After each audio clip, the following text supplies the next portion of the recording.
Só que, e aí, foi em agosto de 2018, fui demitido. Não é uma notícia agradável. Claro. É um dia que você... um dia triste, porque você lembra... Você guardou o dia até hoje, né? Eu lembro que era do dia 4, acho que 6 de agosto. É um dia que não é legal, mas depois você vê. Quando você olha para frente e você vê tudo que aconteceu depois, você vê, cara, que bom que foi assim. Que bom que foi assim, porque aquela chacoalhada na vida, na época, assim, o meu chefe é uma das pessoas que eu citei, que me demitiu. Super envergonhado, eu falei assim, eu já entendi. E ele explicou na época que era por conta de salários altos, aquilo que a gente vê não só ali, como em tantas outras empresas.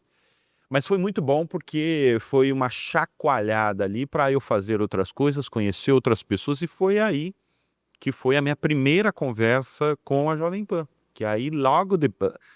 Demorou um pouquinho, né? Mas aí depois eu comecei a entrar no universo Jovem Pan. Como é que foi? Quem é que te viu? Quem é que te localizou? Como é que foi esse? Olha, você sabe que até hoje, eu não sei, eu acho que tiveram 2 pessoas que falavam do meu nome pro Tutinha.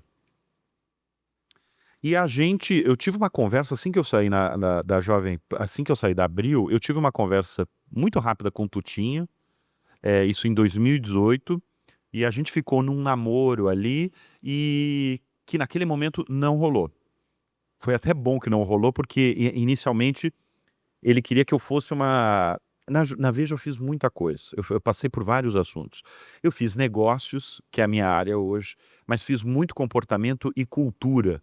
E eu fazia coluna até, eu tinha a coluna Gente da Veja, era minha, que você falava de personalidades brasileiras. Então eu passei por em 9 anos e meio, passei por várias editorias, vários assuntos dentro da Veja. Na época, a ideia era eu ficar muito no morning show fazendo entretenimento.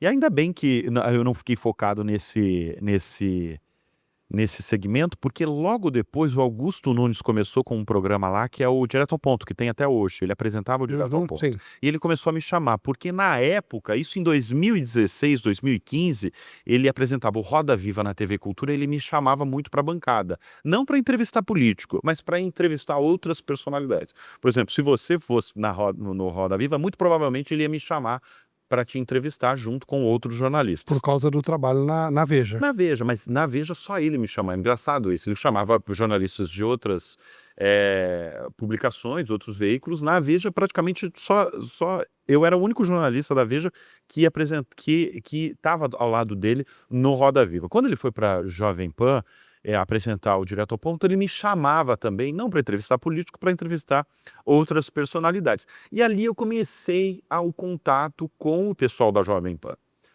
E aí eu lembro que eu tive uma conversa na época com o então diretor de jornalismo, e o Tutinha estava também, e eles falaram que eles precisavam de uma pessoa focada em negócios.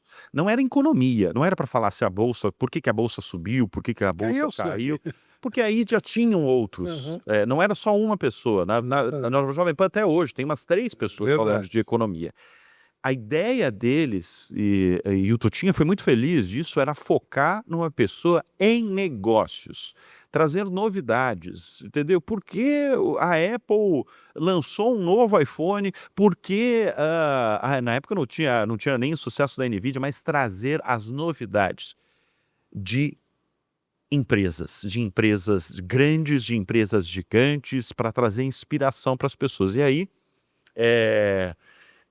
eles me contrataram para ser comentarista de negócios e ter uma entrada diária no Jornal da Manhã. Só uma pausa. Você chegou a fazer isso na Abril ou não? Esse tipo especificamente de coisa? De negócios? Eu tinha, mas era na revista. Tanto, Flávio, que tem uma curiosidade muito legal. 2 das grandes entrevistas que eu fiz na vida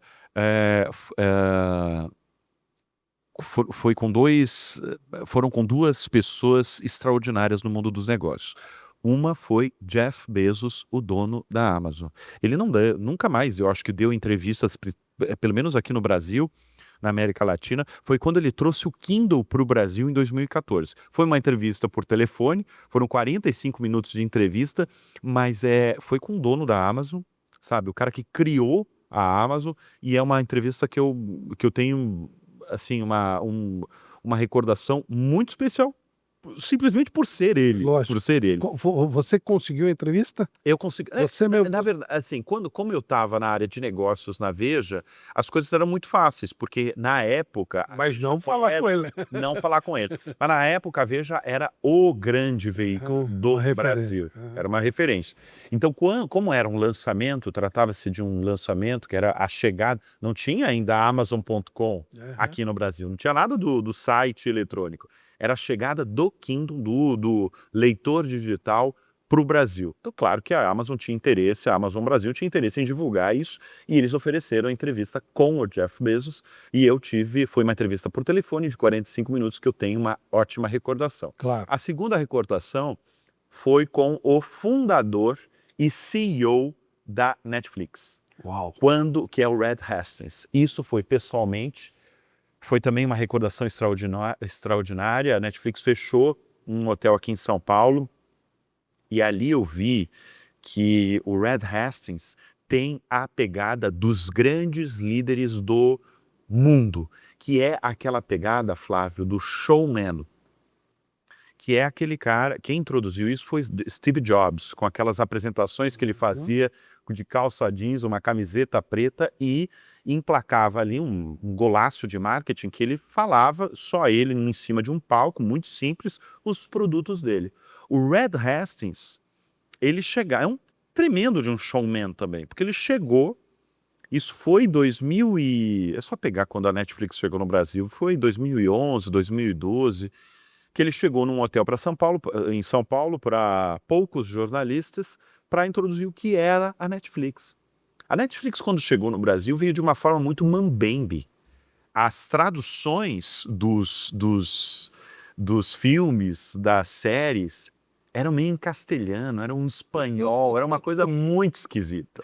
Inclusive os títulos, era meio espanhol. Eu acho que os americanos não entendiam o que era o Brasil. O negócio foi engrenar depois de alguns anos de fato. Mas foi um momento muito especial porque deu para saber que o Reed Hastings entendia do Brasil, que ele inclusive falava até olha, eu sei que o brasileiro gosta muito de novela. Eu tenho ciência disso. Então, não sei se daqui a alguns anos eu não vou produzir novelas no Brasil. E nisso, 2012, a Globo ainda fazia novelas que paravam o Brasil. Hoje as novelas da Globo já não param o Brasil, né? Porque você também tem o streaming que chega e faz, que vira assunto, né? Você vê produções nacionais do streaming e estrangeiras também que viram assunto brasileiros, assuntos nacionais.